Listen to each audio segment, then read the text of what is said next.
오늘 시간에는 하늘에 속한 복과 비밀이라는 제목으로 하나님 말씀 증거하도록 하겠습니다. 오늘부터 새롭게 토요 새벽 예배 시간을 통해서 에베소서 강해 설교를 하려고 합니다. 에베소서는 바울 사도가 에베소에 있는 성도들과 교회에 쓴 편지입니다. 에베소라는 도시가 어디에 있을까요? 화면을 한번 봐주시길 바랍니다. 에베소는 여기에 있습니다. 여기는 현재 튀르키예 터키 지역이지요.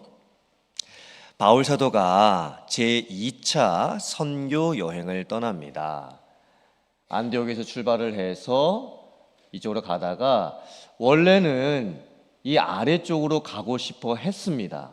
그런데 성령께서 계속 막으시는 거예요.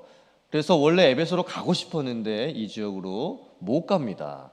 그래서 바울 사도가 할 수 없이 이 위쪽으로 가게 되지요. 그리고 이렇게 지나가다가 이제 돌아가는 길에 에베소를 들리게 됩니다.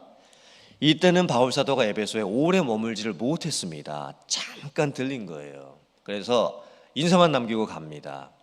하나님의 뜻이 있으시면 우리가 다시 만날 것입니다. 만약에 하나님이 허락하시면 내가 여러분들을 보기 위해서 다시 돌아오겠습니다 라고 인사만 잠깐 남기고 다시 돌아옵니다. 자, 다음 화면이요. 이번에는 바울이 제 3차 선교 여행을 또 떠납니다. 출발을 했죠. 이번에는 에베소를 먼저 갑니다. 그리고 에베소에 최소 2년 이상을 머물게 됩니다. 3차 선교 여행 떠날 때는요, 에베소가 바울 사도의 선교 중심지였습니다. 거점이었던 거예요. 그래서 이 에베소에서 2년 이상 머무는 동안에 여러 가지 사건들이 많이 일어납니다. 그 사건들이 사도행전에 자세하게 기록이 되어 있죠. 그래서 이제 에베소에서 2년 이상 머물고 선교를 이제 하다가 다시 또 하고 다시 이제 돌아가게 되는 거예요. 왜 바울 사도가 에베소서를 쓰게 되었을까요? 당시 에베소는 최고의 정치, 경제, 문화, 역사, 종교의 중심지였습니다. 다른 어떤 도시들보다 더 많이 발전이 되어 있는 도시였습니다. 제가 2010년도에 에베소 연합 중보 기도회를 참석하기 위해서 실제로 에베소에 가보게 되었습니다. 그리고 성지순례를 이제 하게 되었는데, 에베소 주변에 요한계시록에 나오는 7 교회가 있잖아요. 서, 버, 두, 사, 빌, 라. 저는 이제 이렇게 7 교회를 배우는데, 요한계시록에 나오는 그 7 교회 중에서 이 에베소 교회와 에베소 지역이 가장 볼만한 게 많이 있었습니다. 제가 몇 가지만 소개를 해드릴게요. 화면 한번 보여주세요. 먼저 에베소라고 하는 도시에 가면요, 지금 사진에 보이시는 에베소 원형 극장을 보게 됩니다. 2만 명을 수용할 수 있는 겁니다. 지금 LA 다저스 스타디움이 한 5만 명 정도 수용하거든요. 그러니까 그때 2000년 전 당시에 지금 저렇게 사진에 보이는 저런 원형 극장을 지었다는 것은요, 대단합니다. 마이크가 그때 없었잖아요. 그런데 저 앞에서 마이크도 없이 사람이 뭐 노래를 하거나 말을 하면요, 그 주변에 모여 있는 사람들에게 다 들립니다. 그 정도로 아주 과학적으로 지어진 건물이죠. 다음 사진이요. 저 사진은 셀수스 도서관입니다. 여기 보시면 2010년도 5월 22일 사진까지 찍혀 있네요. 제가 직접 찍은 사진입니다. 에베소는 그 당시에 세계적인 무역 도시였습니다. 항구 도시였었죠. 그래서 많은 사람들이 에베소를 방문했습니다. 상인들, 은행업자, 운수업자, 법률가, 예술가, 지식인들이 다 모이는 도시였습니다. 그래서 도서관이 지어질 수가 있었던 거예요. 엄청난 지식의 도시였었습니다. 다음 화면이요. 여기 잘 보시면 하트가 새겨져 있네요. 마음을 드립니다. 몸을 드립니다. 여기 보시면 발자국이 있네요. 들어오세요. 여기 보니까 구멍이 뚫려 있네요. 마음과 몸을 드리는데 그것을 받으려면 돈을 내셔야 합니다. 이게 뭘 의미하는 걸까요? 매춘이 이루어지는 곳이죠. 몸을 파는 여성들이 남자들을 유혹하는 집입니다. 다음 화면이요.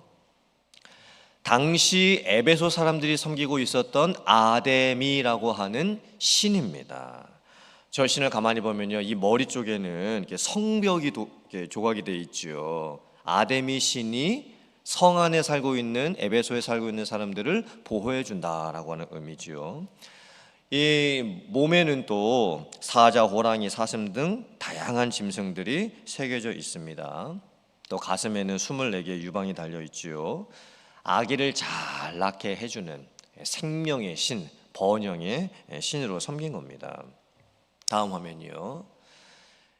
그때 그 당시 바울 사도가 선교할 당시에는요, 저런 아데미 신전이 세워져 있었습니다. 물론 지금은 폐허가 돼서 없지요. 기둥밖에 남아있지가 않습니다. 아데미 신전은 그 당시 세계 7대 불가사의 중에 하나였습니다. 저 신전의 높이, 그러니까 기둥 높이죠. 기둥의 높이가 15m, 그리고 기둥 하나 이 넓이가 2m. 그러니까 저 혼자 저 기둥 하나를 이렇게 해도요 못 앉는 거예요. 두세 사람이 이렇게 해야지 기둥 하나를 안을 수 있습니다. 저 기둥이 무려 127개. 저 아데미 신전을 건축하는 데만 200년이 걸렸다고 합니다. 그러므로 에베소라고 이제 접으시고요. 에베소라고 하는 도시는 당대 최고의 문명을 가지고 있었던 도시였었습니다. 이런 에베소에 가서 바울 사도가 예수 그리스도의 십자가 부활의 복음을 전한 거예요. 그러면서 오늘 에베소서를 이제 저희들이 읽게 되면 바울 사도가 무슨 말씀을 먼저 하고 있냐면 하늘에 속한 신령한 복과 은혜와 비밀에 대해서 말씀을 합니다. 왜일까요? 에베소에 살고 있었던 사람들은 땅의 복을 엄청나게 받고 누리면서 살고 있었습니다. 어쩌면 그 당시에 그 튀르키예 지역에서 동유럽이죠. 이스탄불 다음으로 가장 발전한 도시가 에베소 도시였습니다. 에베소에 살고 있었던 사람들은 이 세상에서 누릴 수 있는 것을 다 누리고 있었습니다. 정치, 경제, 문화, 역사, 사회, 종교에 관련돼 가지고 가질 수 있는 거, 누릴 수 있는 거, 먹고 싶은 거, 볼 수 있는 거, 읽고 싶은 거, 할 수 있는 거 다 하면서 살고 있었던 거예요. 그런데 바울 사도가 복음을 전하면서 그게 다가 아니라는 거죠. 땅에 속해 있는 이 복이 아니고 하늘에 속한 복과 비밀과 은혜가 있다고 지금 선포를 하고 있는 겁니다. 사람의 눈에는 보이지 않는 복이지요. 돈으로 살 수가 없는 복이지요. 이 땅에서는 누릴 수가 없는 복입니다. 그 영적인 복에 대해서 지금 말씀을 하는 거예요. 그 복은 하나님께서 세상이 창조되기 전부터 예정하셨던 복이었습니다. 하나님께서 영원 전부터 하나님의 작정 가운데 하나님께서 택하신 성도들에게 주시려고 하셨던 은혜의 복이었습니다. 근데 그 복은 감추어져 있었습니다. 그 복이 비밀 가운데 감추어져 있었습니다. 그리고 이제 그 비밀이 조금씩 열려가기 시작을 하지요. 처음에는 아담에게 열렸습니다. 그 다음에는 노아에게 열렸습니다. 그 다음에는 아브라함에게 열렸습니다. 그 다음에는 아브라함의 후손들인 유대 민족에게 열렸습니다. 사실 그때까지만 해도 이 하나님께서 주시려고 하셨던 이 은혜의 복이요, 유대인들에게만 감춰져 있었던 거예요. 세상 다른 민족들과 국가들에게는 아직 열려져 있지가 않았습니다. 그런데 이 복이 이제 에베소에 있는 사람들에게 열려졌다고 지금 선언을 하고 있는 겁니다. 그 복이 누구를 통해서 이루어진 걸까요? 예수 그리스도를 통해서 이루어진 겁니다. 때가 참해. 그 전까지는 하나님의 그 구원의 복이 유대 민족들에게만 열려 있었습니다. 그런데 때가 참해. 하나님께서 누구를 보내셨죠? 예수님을 보내셨습니다. 그리고 예수님께서 십자가에서 죽으시고 부활하심으로 말미암아 이제는 누구든지 민족과 상관없이 어디에 살고 있든지 상관없이 예수님을 믿는 모든 사람들은 구원을 받게 되는 놀라운 구원이 열리게 된 겁니다. 그래서 바울 사도가 에베소서를 써서 보내게 된 거예요. 제가 지금 여러분들에게 전하는 이 복음은 비밀과 같았었는데 이제는 때가 찼고 예수님이 오셨고 그리고 여러분들에게 그 하늘의 복이 열렸습니다. 그리고 여러분들 중에는 이미 예수님을 믿고 구원받은 성도들이 있고 또 에베소에 교회가 세워졌으니, 물론 그 교회는 건물로 세워진 교회가 아닙니다. 에베소 지역에 살고 있는 성도님들의 모임이죠. 여러분들에게 이루어진 이 하늘의 영광이 얼마나 큰 것인지, 여러분들이 하늘의 복을 받은 얼마나 특별한 분들인지, 여러분들에게 우리들에게 그 은혜의 복이 열렸습니다. 지금 이렇게 하면서 에베소서를 시작을 하고 있는 겁니다. 사실 에베소 사람들이 당대 최고의 철학 가지고 있었죠. 지식과 학문 가지고 있었죠. 돈 벌고 경제 활동하고 상업 활동하고 무역 활동하고 있었죠. 아데미 신전 갖고 있었죠. 아데미 신까지 섬기고 있었죠. 사실 지금 바울 사도가 에베소서를 통해서 선포하는 이 복음은요, 당대의 에베소 사람들이 이게 도저히 받아들일 수가 없는 복음이었습니다. 왜냐하면 에베소 사람들은 전형적인 세상적인 가치관을 가지고 있었고 세상적인 세계관, 이 종교관을 가지고 있었기 때문이죠. 바울 사도가 복음을 전했을 때 에베소 사람들하고 영적인 충돌이 일어납니다. 근데 참 놀라운 것은요, 에베소 사람들은 자신의 지식과 자신의 지혜와 자신의 종교, 자신의 경험을 가지고서는요, 이게 도저히 이 예수님의 십자가 부활의 복음을 받아들일 수가 없습니다. 이거 불가능한 겁니다. 그런데 성령이 역사하십니다. 그리고 복음이 능력이 나타나기 시작을 합니다. 그러면서 에베소에 있었던 사람들이 예수님을 믿고 영접하고 구원을 받는 놀라운 역사가 일어나게 된 겁니다.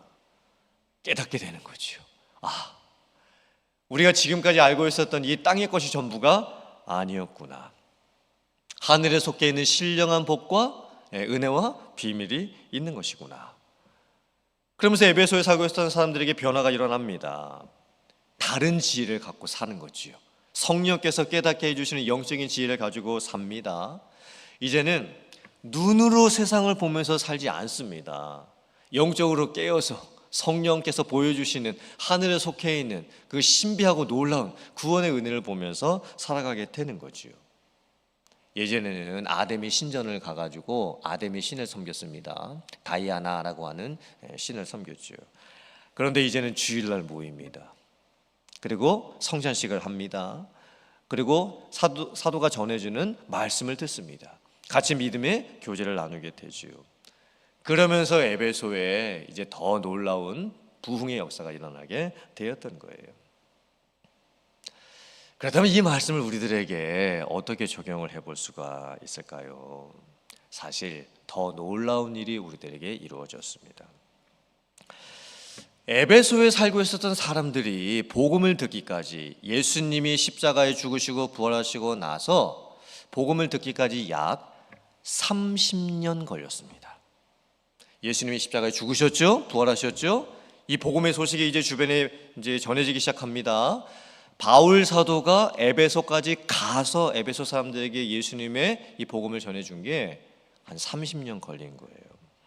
그런데 이 복음이 대한민국에 전해지기까지는 1900년이 걸렸습니다.